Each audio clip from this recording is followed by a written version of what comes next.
Ben, ça s'en vient très bien, hein. Jusqu'à maintenant, la planche qui est là, bon, c'est pas exactement la même chose, mais c'est dans la bonne direction. Mais là, un truc que j'aimerais maintenant simuler sur mon modèle, c'est les imperfections du bois. Là, on a mis des bevels pour enlever les edges qui sont trop coupants, mais le bois dans la nature, il y a tout le temps des variations, il y a tout le temps des petites déviations sur l'irrégularité d'une surface. Alors ça bouge tout le temps un peu dans tous les sens et en ce moment dans la 3D, ben, tout est parfait et ça a l'air vraiment fake. Alors pour ajouter un peu d'aléatoire, un peu dans le positionnement des vertex, on peut utiliser le displacement qui est un modifier qui permet de déplacer les vertex basés sur des textures. Alors là je vais ajouter le modifier displace. Ok, alors là, il y a le displacement qui fonctionne, mais quand on n'a pas de texture, c'est les résultats qu'on a. Inquiétez-vous pas, on va régler ça à l'instant. Ici, on a le strength, alors ça, c'est la force de l'effet. Si on ramène ça à 0, on a le résultat qu'on avait au tout début. Si on augmente, alors là, les vertex sont poussés sur leur normal et on peut changer cette force-là ici.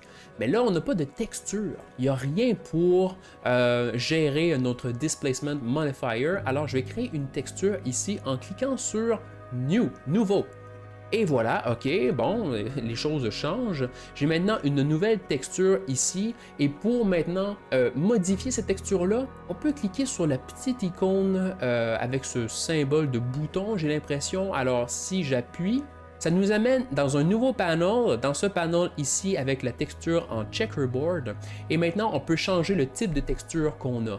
Par défaut, on va avoir une image ou un film. Moi, c'est pas ce que je veux. Je vais utiliser une texture qu'on appelle le cloud. Alors, si je clique sur type, on a une liste de plusieurs types de textures. Moi, je vais utiliser clouds. Ok, parfait. On commence à avoir un résultat qui se rapproche un peu plus du truc qu'on veut. On peut changer aussi la grosseur de la texture. Si j'appuie et que je glisse, on voit que les détails deviennent plus gros. Et si vous voulez plus de précision aussi quand vous changez la valeur, maintenez Shift. Maintenez Shift en changeant la valeur, vous allez avoir plus de précision. Alors là, moi ici, ce que je veux, c'est du détail de moyenne fréquence. Alors peut-être que d'avoir ça à 0.5 pourrait être suffisant. Je vais revenir maintenant dans mes modifiers.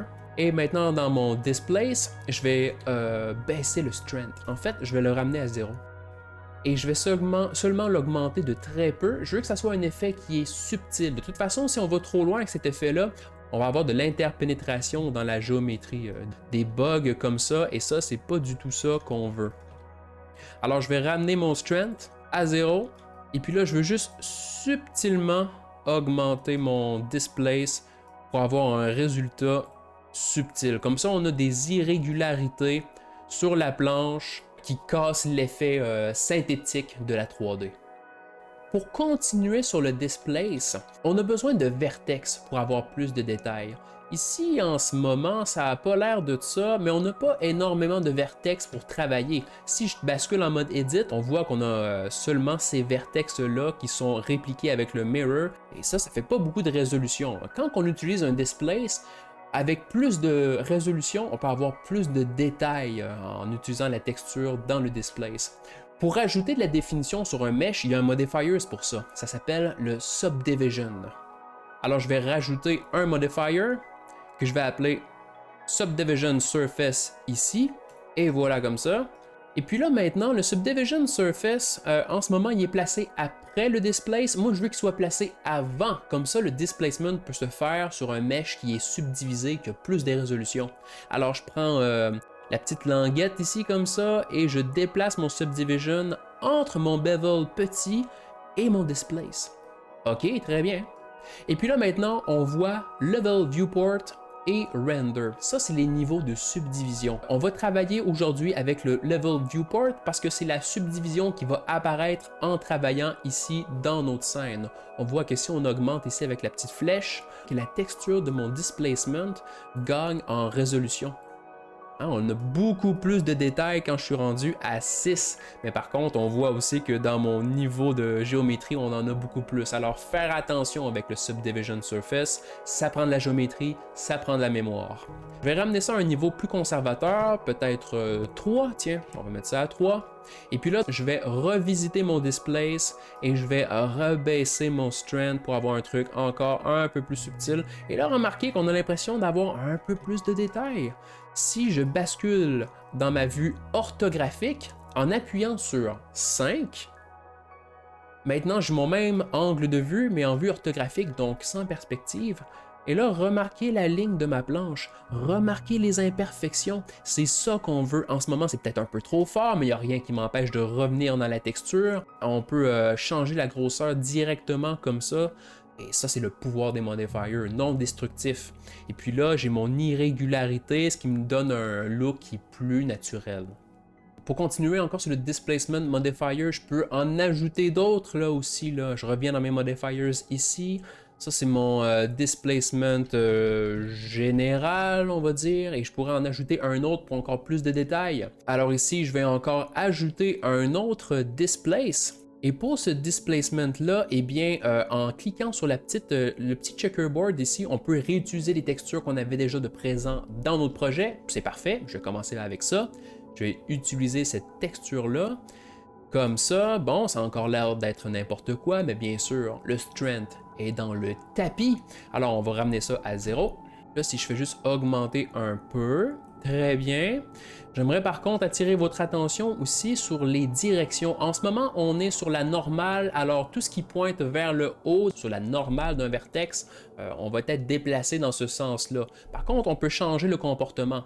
La direction, on pourrait lui dire, ben déplace-toi seulement sur l'axe des X, tiens. Alors si j'utilise ça, regardez comme ça, ah, il y a quand même quelque chose d'intéressant à faire avec ça. Alors je vais utiliser ça. Je vais utiliser ça comme ça, je vais garder ça assez subtil, 0.04, alors c'est très subtil. Un autre feature qui est très intéressant du Displace Modifier, c'est d'utiliser un autre objet pour déterminer l'influence du displacement. Alors pour ça, on peut créer un nouvel objet qu'on appelle un null ou un empty, c'est un objet vide. Alors avec Shift A, je vais ajouter dans empty plane axe. Un empty, c'est un objet qui est complètement vide et on peut s'en servir par exemple seulement pour avoir une position, pour après ça conduire, pour driver un autre effet. En utilisant ma planche maintenant ici, je vais changer mon mode de coordonnées de local à object. Ok, très bien.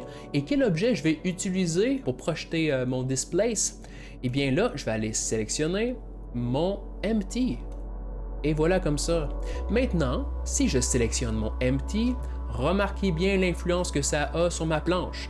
Si je fais une rotation, remarquez qu'il y a un petit wobble. On est capable de bouger l'influence de ma texture. Je peux avoir exactement le look que je veux. Puis il y a aussi le scale.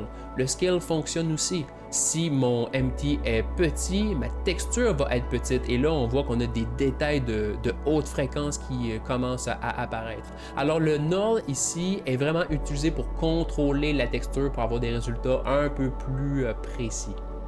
Bon, mais c'est vraiment pas mal. La planche qu'on a en ce moment est quand même satisfaisante. Et puis là, si on la bouge, on voit que tout reste ensemble. En mode edit, si je veux faire des ajustements, ben, je peux quand même prendre mes edges et les glisser. Et on voit quand même que toutes les modifiers vont s'ajuster automatiquement. Il n'y a rien de cassé. Là. Tout s'adapte à cause qu'on utilise des modifiers. Elle est là, la puissance. Un autre bel exemple. On pourrait compléter le reste de la table et là, le bonheur, c'est que vu qu'on a déjà une bonne planche qui fonctionne, on n'aurait qu'à dupliquer ce morceau-là pour faire le reste de notre table. Alors, allons-y. Alors, je peux commencer avec cette planche-là. Rappelez-vous, ici, on veut faire une copie, donc seulement dupliquer. Pour ça, je ne veux pas utiliser d'instance, alors je vais faire Shift-D. Et voilà, Shift-D comme ça. Et là, je vais m'attaquer à cette planche-là qui est sur le côté ici. Alors, je peux prendre cette planche-là. Je vais en faire une rotation sur le Y de 90 degrés. Oh, par exemple, c'est bon à savoir aussi, là, dans les rotations, les translations, si on tape, par exemple, dans les rotations R, après ça, Y pour avoir l'axe des Y. Si on tape un nombre, ça va être le nombre de degrés pour faire la transformation. Alors, si je tape 90 degrés de rotation, ça peut être intéressant à savoir pour vous. Alors là, moi, ici, j'ai définitivement un côté de planche que je veux plus. Alors, dans mes modifiers Mirror, Il y a probablement l'axe des X que je n'ai plus besoin. Et voilà comme ça. Parfait. Je vais déplacer ma planche. Ok, très bien. Réduire en épaisseur. Là, c'est bien parce que ça réduit des deux côtés à cause du mirror. J'ai pas besoin du bevel qui est large ici, j'en ai pas besoin. Alors, bevel large, je vais cliquer sur le X. Bye bye. Et voilà, plus de bevel large. Par contre, mon bevel petit, lui, à ce moment-là, peut-être bien que je vais l'augmenter un peu. Une petite affaire comme ça. Ensuite, je pourrais assumer que de l'autre côté, il y a exactement la même planche, même si on ne le voit pas dans la référence. Ici, je pourrais utiliser un Mirror Modifier différent de celui-ci, parce que ça aussi, c'est possible. Je vais réduire tous mes panels. Je vais rajouter un nouveau Mirror Modifier, comme ça, que je vais rajouter à la toute fin. Alors, une fois que tous mes modifiers sont faits, j'ajoute un modifier Mirror pour avoir la copie de l'autre bord. Alors, pour ça, j'aurai besoin de mon axe des Z. Mais là, mon point de mirror ne se fait pas du bon endroit. Il se fait à partir du point d'origine qui est ici. Le mirror accepte aussi les objets pour faire la symétrie. Alors, on pourrait lui dire d'utiliser par exemple le empty qui est là, qui est au centre de la scène. On va l'utiliser pour le mirror. Alors, mirror object, le empty. Et puis là, là maintenant mes axes ont changé. Dépendamment de l'objet qu'on a sélectionné, ça se peut que nos axes ont à changer. Ah, c'est le X. Et voilà, avec le X, on a ce qu'il faut. Et si je bouge mon null maintenant, je peux bouger ma symétrie et mon noise. C'est pas si mal. Continuons. Cette planche-là, je vais encore en faire une copie pour faire ces planches-là qui descendent. Copie Shift D. Je vais ramener ça ici comme ça. Rotation sur le X, 90 degrés. Rotation sur le Z également. Puis là maintenant, ça, je vais ramener ça un peu plus vers le centre. Je vais baisser la planche. On va accoter ça comme ça. On monte légèrement. Ouais. Là, la planche est beaucoup trop longue. Hein? Je vais réduire la longueur en sélectionnant ces deux vertex-là. Et si je monte vers le haut, ben voilà. Et puis là, ben, j'ai définitivement un miroir de trop. Alors le premier mirror, lui, je vais m'en débarrasser. Bye bye, je garde seulement le mirror à la fin. Expérimentez aussi avec l'ordre des modifiers. Il n'y a pas de règles coulées dans le béton, il faut expérimenter. Et puis là, j'ai enlevé mon mirror, mais je pense que je devrais le garder pour avoir l'autre côté. Add modifier, mirror. Et celui-ci, mon deuxième, je vais utiliser comme objet de miroir. Je vais utiliser mon null. Voilà comme ça. Et ici, l'axe que je vais avoir besoin, c'est le Y. Yes! Et maintenant, j'ai mes planches de l'autre côté. On continue. La planche qui est là, j'en fais encore une copie. Parce que là, je veux faire ça là, qui est ici, là, les rebords. Alors, j'en mets ça un peu plus bas. En mode edit, je réduis l'épaisseur. C'est quelque chose d'un peu plus étroit. C'est déjà pas mal, j'imagine. Il manque le petit bout là, qui ressort sur le côté. Ah, et d'ailleurs, la planche, je remarque qu'en fait, elle dépasse de chaque côté. Alors, je m'ajuste. Ouais, comme ça. Pour faire ce petit morceau de bois-là, ici, je peux encore dupliquer la planche. Rotation sur le Z. J'ajuste la longueur.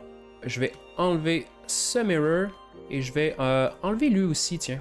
Je vais recommencer à 0 pour éviter la confusion. Et puis là, je vais ramener mon objet ici, comme ça. Et si je ramène mon edge au centre, là, je pourrais placer un mirror modifier. Par contre, on a un problème ici. Là, il se passe un truc. On voit que à cause que j'ai fait des déplacements en mode edit et en mode objet, que maintenant mon point d'origine s'est déplacé. On voit ici que mon point orange, mon point d'origine, est maintenant plus du tout au centre de ma géométrie. Là. En mode edit, je pourrais lui dire de se placer directement sur le edge qui est là. Alors si je sélectionne, j'appuie sur Shift S, qui me permet de bouger mon curseur, et je peux dire maintenant Cursor to Selected. Maintenant mon curseur est au bon endroit. Maintenant je peux dire à mon origine de se placer à mon 3D cursor. Pour ça, je sors du mode Edit, je reviens en mode objet et avec clic droit, dans Set Origin, on peut dire Origin to 3D cursor. Et voilà! Fantastique, ça marche! Alors là, je vais ajouter un mirror. Et voilà comme ça. Ça, c'est l'axe que je veux, des Y. Et puis là, OK, on a quand même la séparation au centre. Et ça, c'est dû à une face qui est maintenant placée entre les deux.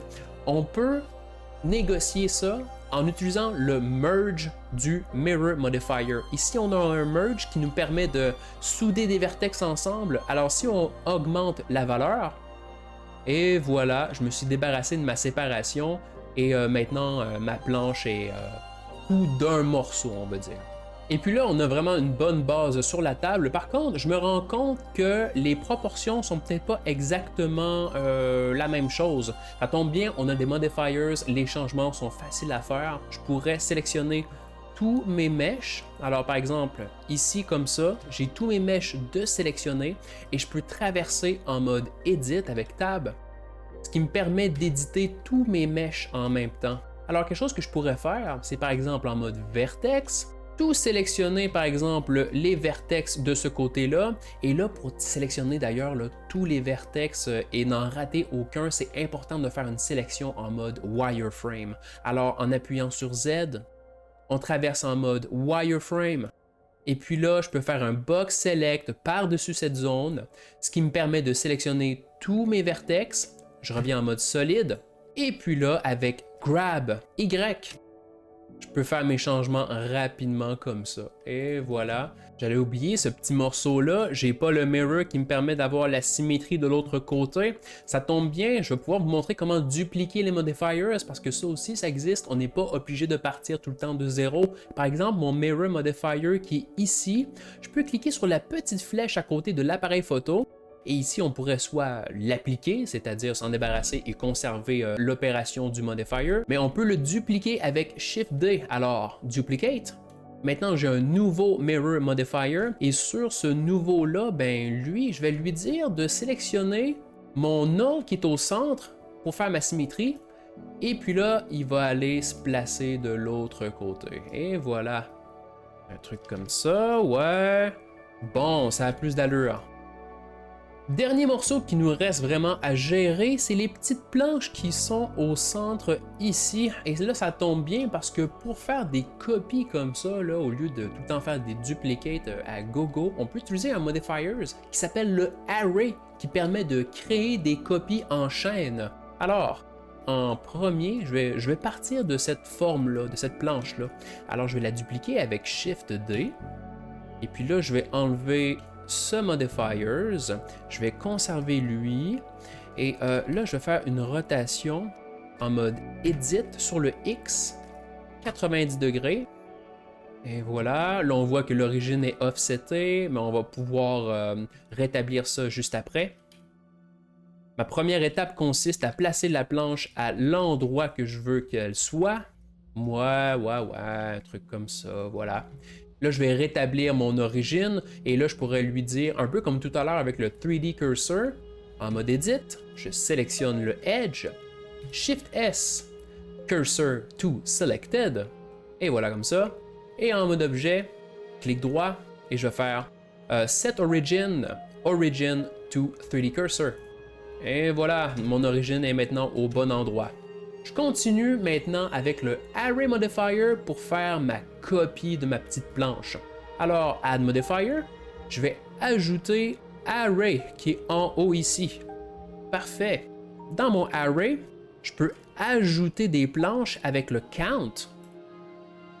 Par contre, on n'est pas dans la bonne direction. Pour négocier la bonne direction, on doit changer le facteur X, Y et Z. Par défaut, on a 1 dans le X, je vais ramener ça à 0. Moi, ce qu'il me faut, c'est le Z. Alors, si je bouge mon Z, là, comme ça, là, je clique et je drag, on voit que je peux déterminer la distance entre chaque copie.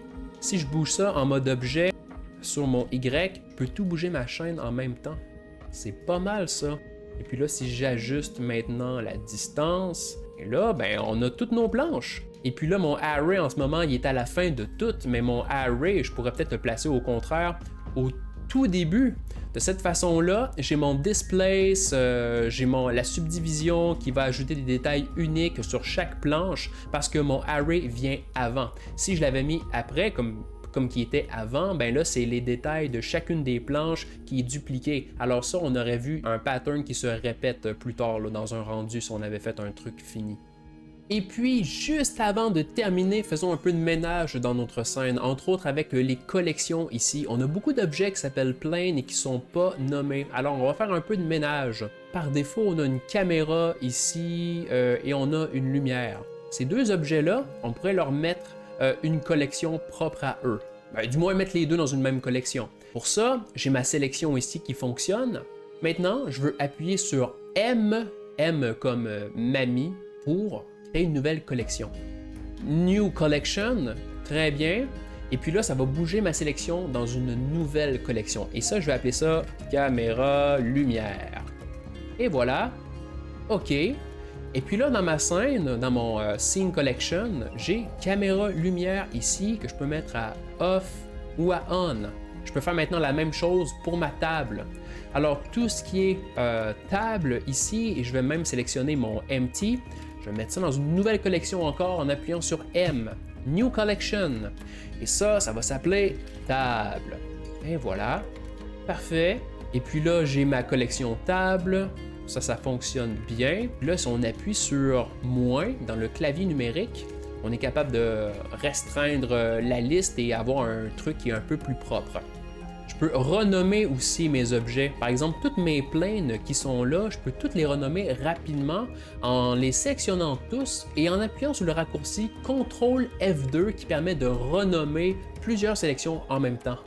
Et voilà, comme ça, un menu apparaît et ici, on peut dire dans le type soit trouver et remplacer. Moi, c'est pas ce que je vais faire.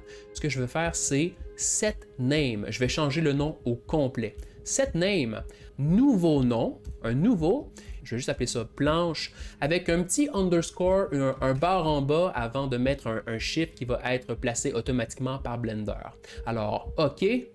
Et voilà, toutes mes planches ont été bien renommées et là on voit le petit underscore suivi d'un... Bon, c'est pas idéal parce que là Blender a mis un point et les chiffres par après, mais essentiellement ça fonctionne comme ça. Alors là, on a vraiment une belle table, hein? On a terminé le modeling, c'est sûr qu'on pourrait continuer à rajouter des éclairages, faire les matériaux, les textures, le shading, mais ça, c'est pour une autre vidéo. Alors c'est tout pour la vidéo d'aujourd'hui. Pour récapituler, on a vu comment utiliser le Mirror Modifier pour la symétrie, le Solidify pour ajouter de l'épaisseur, le Bevel pour arrondir les edges, le Displacement et le Subdivision pour ajouter de la géométrie et la déplacer, et le Array pour faire des copies. Je vous rappelle que cette scène-là est sur mon Patreon, alors allez la télécharger pour voir comment que les choses sont faites. Naturellement, allez joindre notre serveur Discord et partagez le résultat de l'exercice avec nous. Dans la prochaine vidéo, on va parler lumière, éclairage, parce que là on a fait du modeling, mais on n'a encore rien pour éclairer, alors ça c'est notre prochaine étape. D'ici là, moi je vous dis à la prochaine.